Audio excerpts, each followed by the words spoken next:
Nathan, I've told you so many times, I need to feel loved by you mopping the floor. No hablo, your love language. Ugh, let's get into that.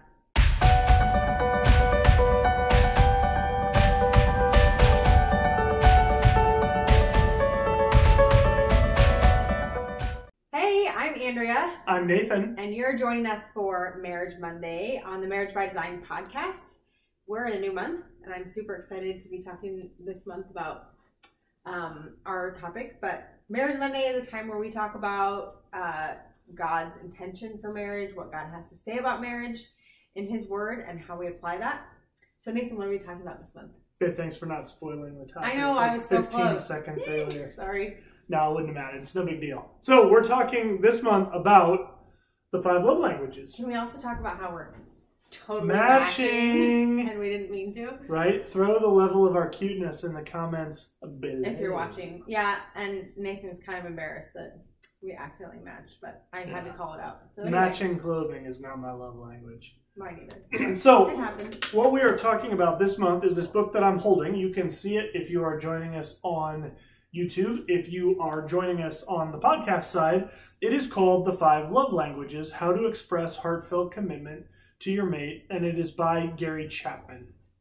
And you will know it because you'll see it on the shelf and you will go, man, that book definitely came out in the 90s. And you would probably be right. So, the 5 love languages, a couple months back, we did a whole month on love and respect. Similarly to that, the 5 love languages is a concept that Gary Chapman developed where he realized that as you look at people and relationships, people really receive love in about 5 different ways. And he called those 5 ways the 5 love languages. And they are, babe, can you do it? Oh. Words of affirmation. The best one. Quality time. Acts of service, which is the best one. You. Gifts. And the other best one. Oh, gosh, the one I'd like to forget. Physical touch. That was rude. Okay, so physical touch, quality time, words of affirmation, acts of service, and gifts. So we're going to talk about those 5 this month, and we're going to talk about a couple of them next week and a couple of them the following week, and then we'll finish up with the last one in week 4. But today we just wanted to talk about this concept generally because it does take a little bit of time to wrap your mind around it, because if you have any bit of a rebellious streak, you know who you are, then you probably hear something like, all people fit into one of these 5 categories, and you are convinced to make sure that you don't fit into any of these categories. And so the way that he developed this concept was really based on the idea that we know from Ephesians 5 and Genesis, when God created the institution of marriage, we know that our design is to show for wives to their husbands unconditional respect, respect that is not based on merit. Whether I deserve Andrea's respect or not, she is called to respect me as her husband, really as an act of worship to the Lord.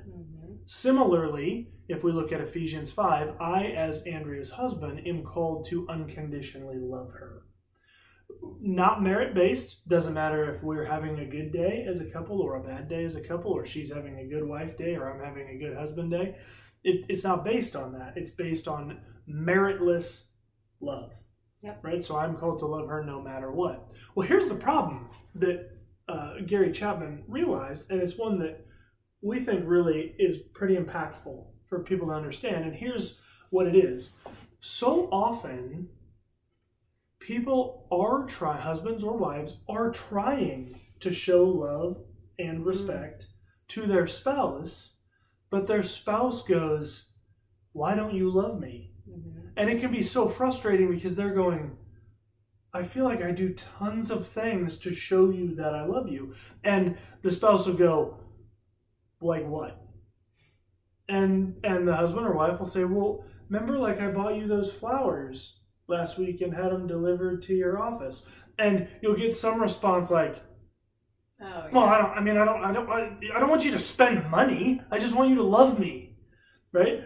So on the one side, let's use the husband in our example, is thinking, well, I'm showing her I love her because I thought of her. I went and bought something I thought she would love. I had it sent to her at the office so other people would see it. Man, she's just going to feel so loved. And meanwhile, the wife goes, well, that's not even a gift. In fact, now... These flowers die and now we have to spend money on them. Exactly. And so it's missed, right? Similarly to if I were to take you and drop you in the middle of, Russia tomorrow and say, good luck, you might walk into a restaurant and ask for some food and they might give you a cup of water, right? Or you might ask which way to the restroom and they point you to a taxi. Mm-hmm. It's not that they don't want to help you, and it's not that you don't want help. It's that you are speaking different languages. That's where the concept of love languages came from. Because what he said is, so often, one or other of the spouses is speaking English and the other one is speaking French when it comes to love. And so those get missed. And what can happen is, as spouses, we spend our entire marriage missing each other, not whether or not we do love each other, but in how we communicate that love to the other. Right. And in missing each other, we then feel pretty empty in how we're feeling loved. And that can affect how our marriage is going. So the love tanks. Yeah, go for it. I was going to ask you to explain that. Yeah, so there's, kind of what we would call, or what the book calls love tanks. And if you just think about, how you're feeling loved, you can at times in your relationship maybe feel like you're full and overflowing with love. And in those times, we're more willing to extend grace. We're more willing to be understanding. We're more willing to love the other person, right? But when that tank starts to be dipped into some and get emptier and emptier, we probably become more impatient, less grace-filled, less loving ourselves, giving love ourselves, less interested in being respectful or being loving, less interested in trying to figure out how can I love you well, because we are so deprived ourselves. So, the love tanks should be, I've got mine, you've got yours, and we're both working to try to fill the other one with ways that are meaningful to you. I need to be putting in currency that works for his love tank, and he needs to be trying to put in currency that computes in my love tank. Right.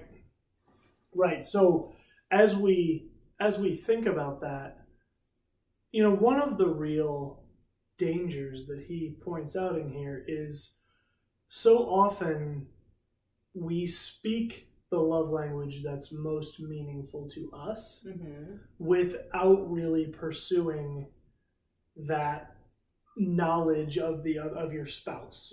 Right. So explain a little bit about what that looks like in a marriage.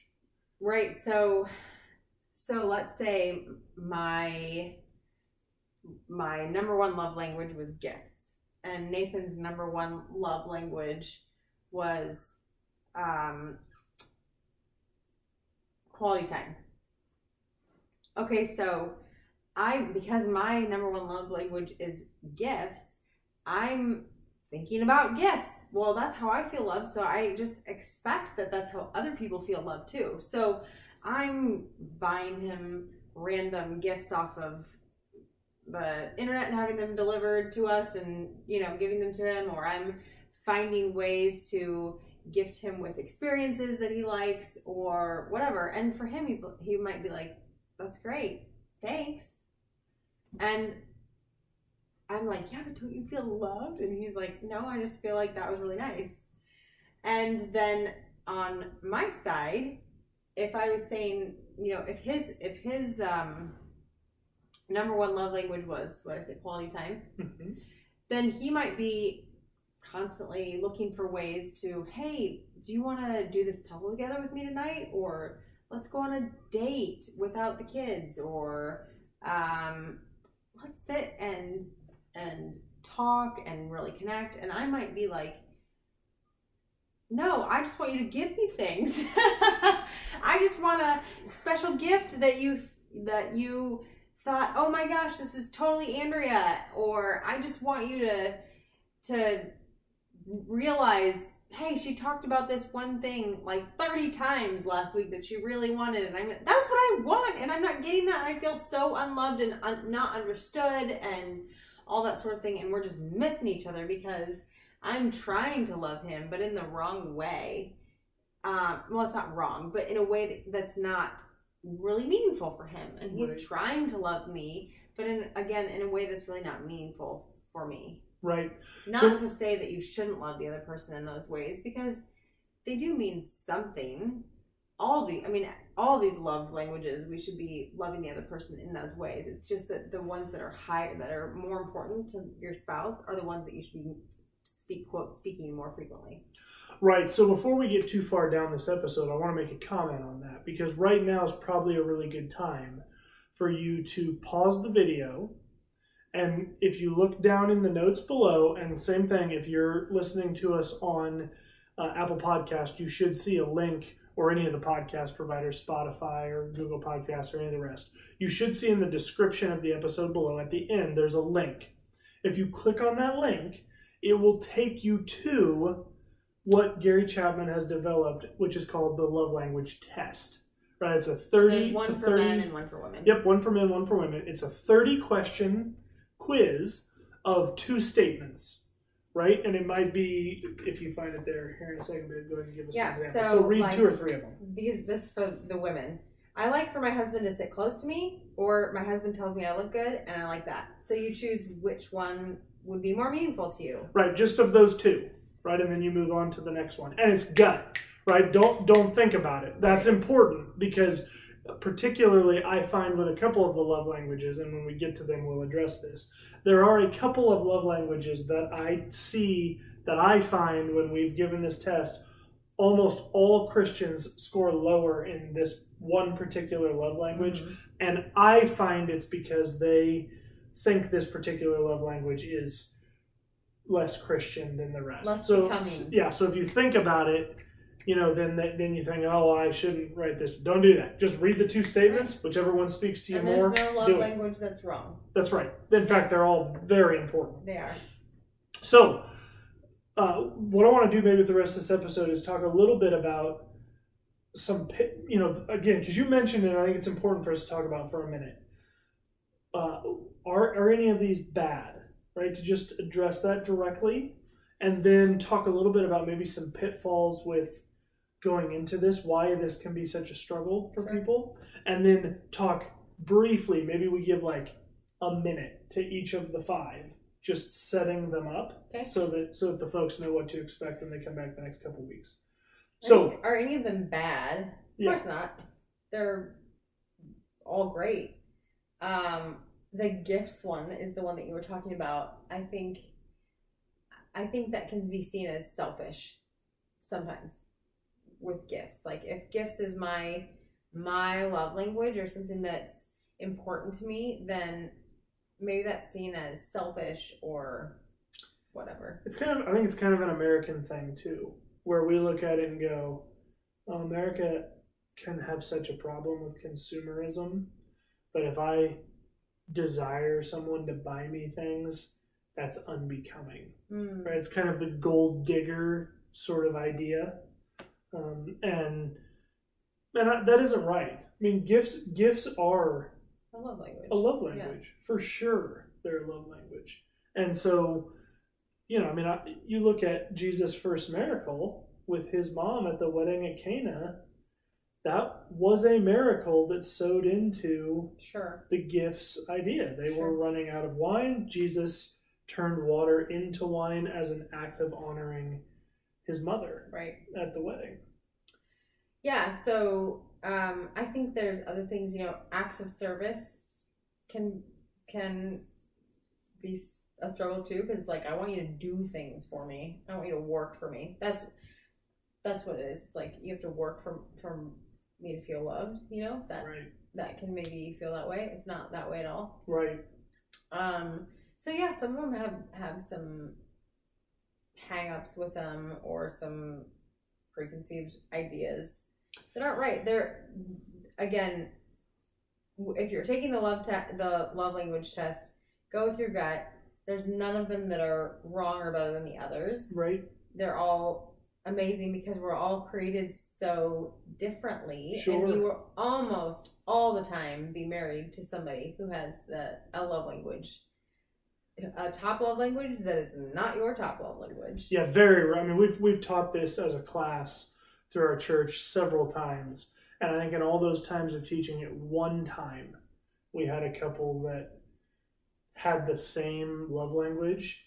And ironically, I think they would admit that they were in the worst place of any of the couples that we had there. And we convince ourselves, man, if we just both had the same love language, this would be so easy because I'd know exactly how to show her I love her, and she'd know. I mean, it'd just be so easy. And I think therein lies one thing that I would caution you. So first and foremost, take the test. Talk to your spouse, even if they don't watch our podcast. I mean, obviously they should be watching it. But if they don't, then just tell them, hey, if I print this test off, will you take it? It's just a way of me learning a little bit more about how I can love you better. And this is a great way to get some communication and dialogue. Exactly. Go back to last month's. Great call. Episodes. That's a great call. Yeah, in fact, we'll put a link to that up in the corner. But yeah, start a conversation by taking this test and then give them their results, and then you can talk through it a little bit, but don't be alarmed if the thing that is your highest on your love languages test is not the highest on theirs. So we can give you an example for us. So babe, what's your highest love language? Well, I need to retake this, honestly, but the last time... Yeah, you do. The last time that I took it, acts of service has always been way up there, and it probably still is my top.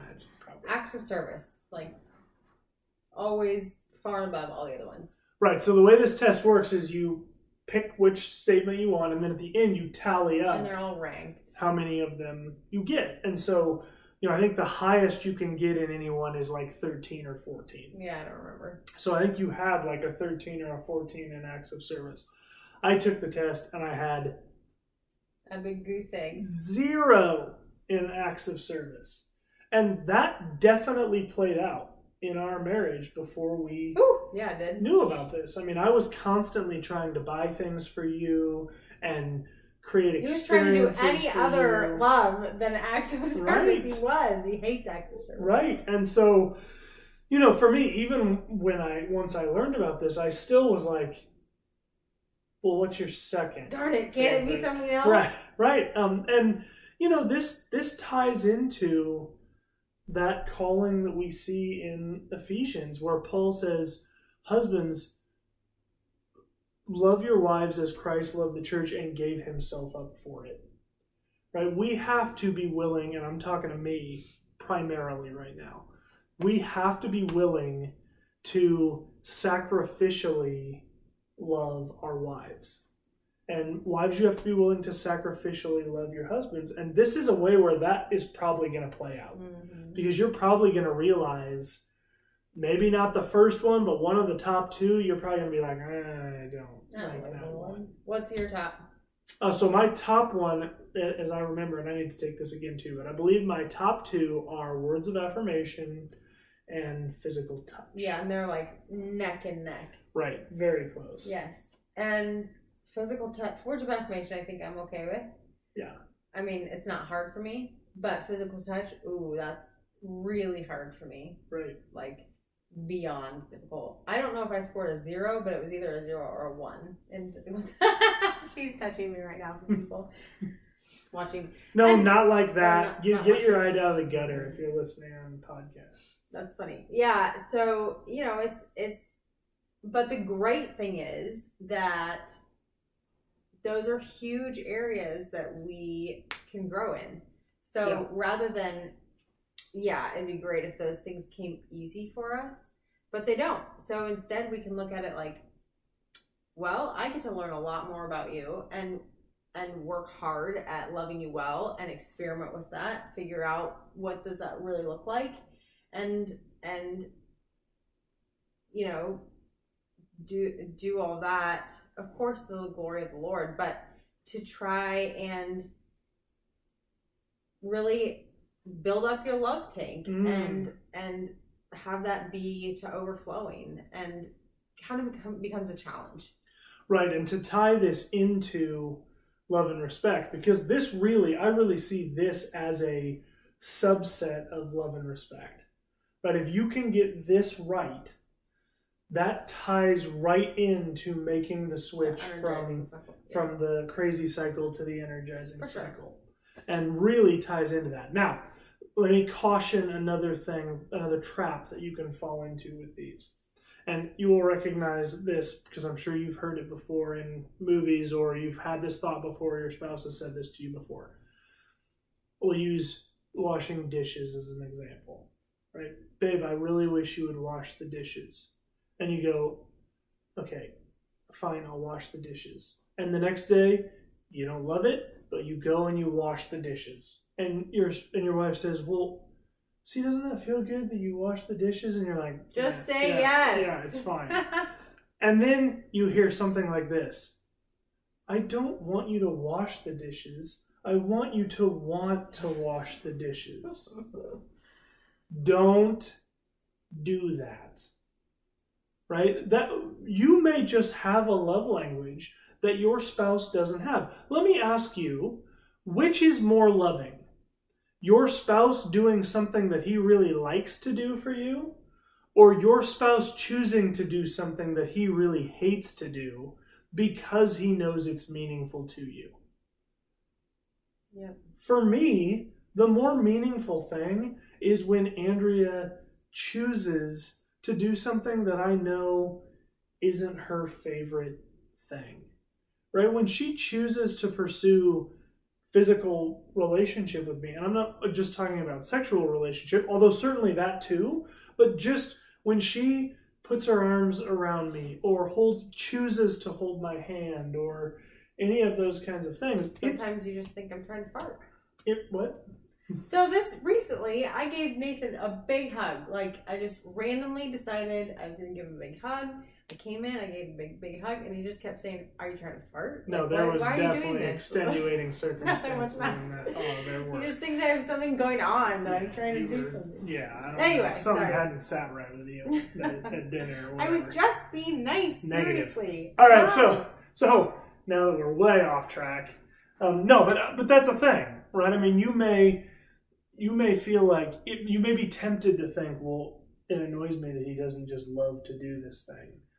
But he's or she's choosing to do it. Yeah.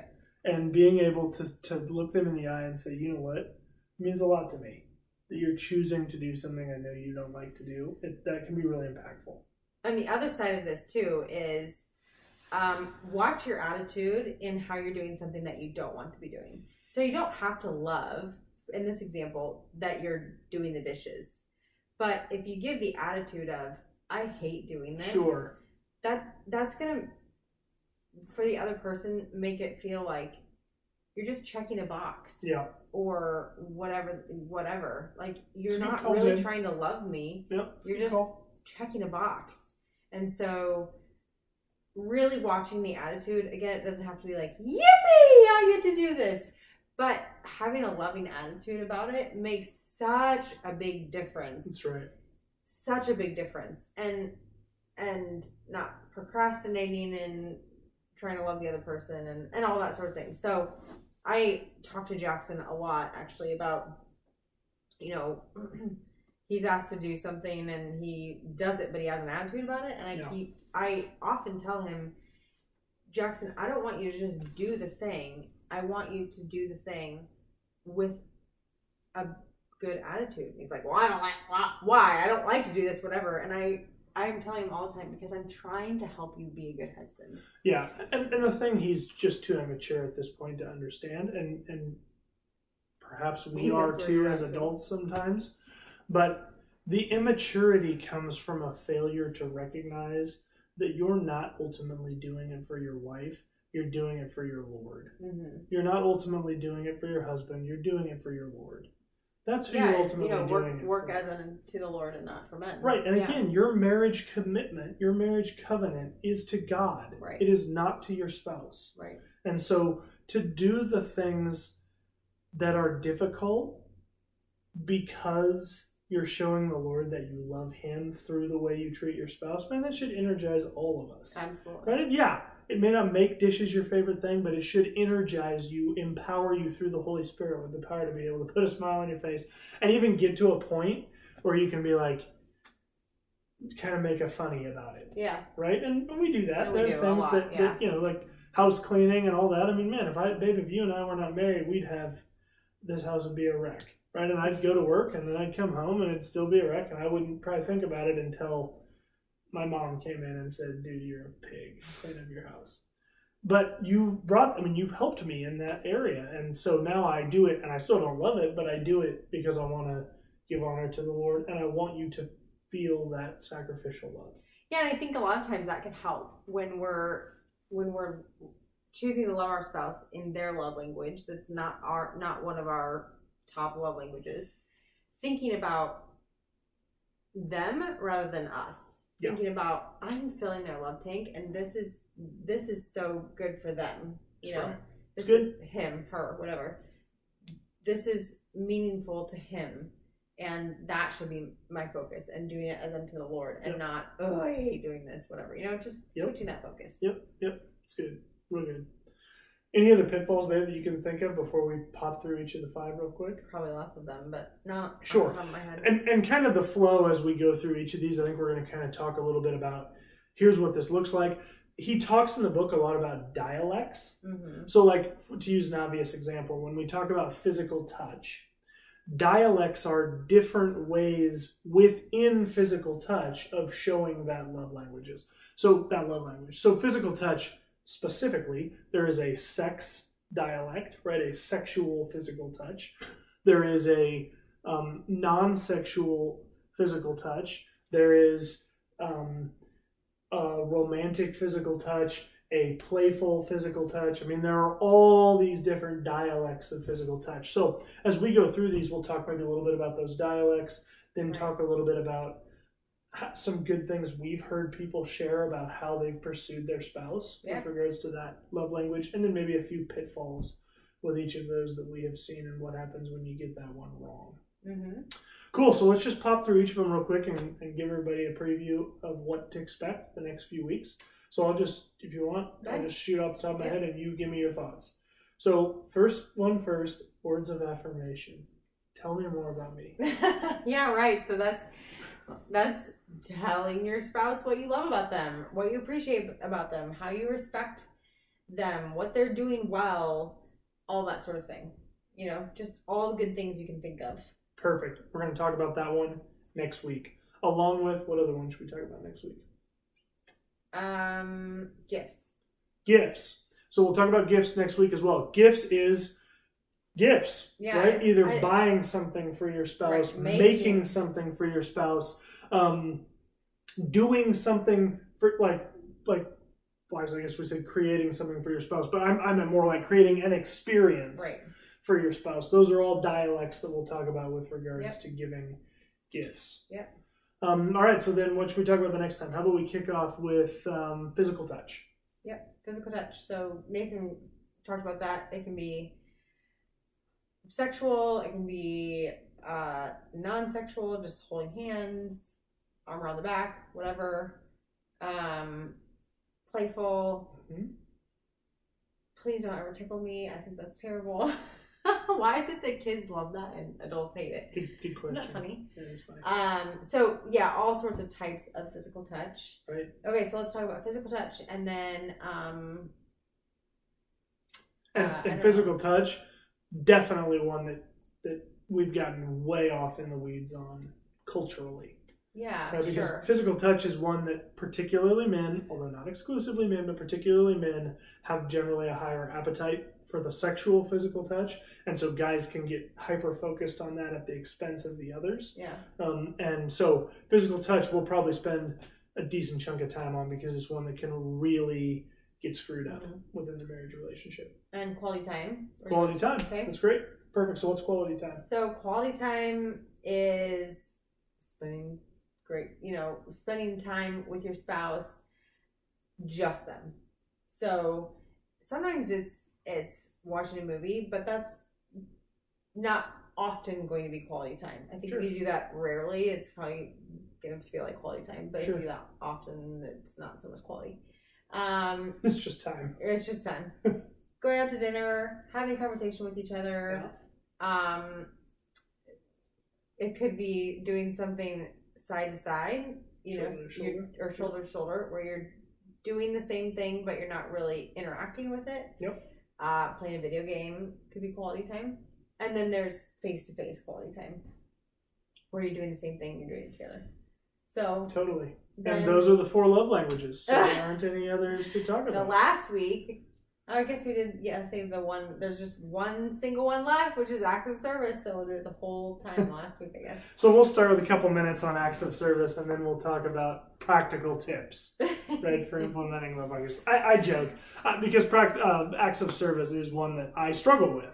You wouldn't know it. Which means now, right? But I mean, that's a big... He used to, but he's really great at it. Yeah, so we'll talk about that in the 4th week, and then we'll kind of round out with some tips, right, for things we've heard, maybe just generally if there are things we think of that we missed in an episode. Also, if you guys have comments on, maybe you've read the book, maybe you have some tips on, maybe one thing we'll do in that 4th week too is talk about how the 5 love languages can be applied to our kids. Yeah. Because that's a really cool thing too. And he does have a 5 love languages for children.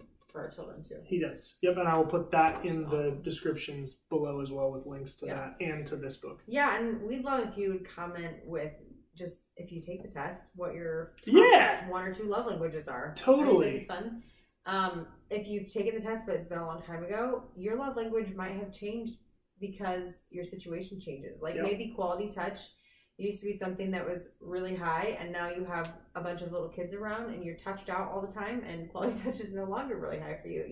Things change. It's a good point. They do change. So we'd love for you to take the test and comment what your top 1 or 2 love languages are. And the fun thing about love languages is you kind of start to see all your relationships differently. You sure do. And start to recognize pretty quickly in people what their top love languages are, and you're able to really speak to them in a way that's more meaningful to them. That's right. Awesome, guys. That's great. Hey, thanks so much for joining us. So appreciate you being here for another month of Marriage Monday on the Marriage by Design channel. Grateful for each and every one of you. Thankful to have you along on this journey with us. Again, please feel free to comment down the comments below, share the video. Don't forget to subscribe to our channel if you have not, or subscribe to the podcast if you're listening on the podcast side. And check us out on Facebook. You can search Marriage by Design Podcast. Guys, thanks so much for joining us. And remember, God is for your marriage. Have a good day.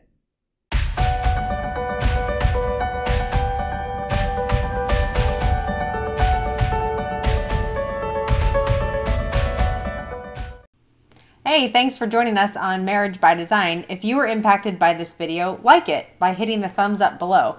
Also, don't forget to subscribe, and once you subscribe, hit the bell icon so you can be notified when new episodes release. Excellent. Also, one of the huge pillars of our show is interactivity between us and you. So we would love you to comment down in the comments below if you have thoughts about this video, or if you have questions or other things you'd like to see considered in the future. In addition, if you'd like, you can email us. That's marriagebydesignpodcast@gmail.com. We're also on Instagram @marriagebydesignpodcast, or you can find us on Facebook by searching Marriage by Design Podcast. Finally, if you want to, you can tweet at us. We do have a Twitter account that is @MarriageXDesign. Thanks, and have a great day.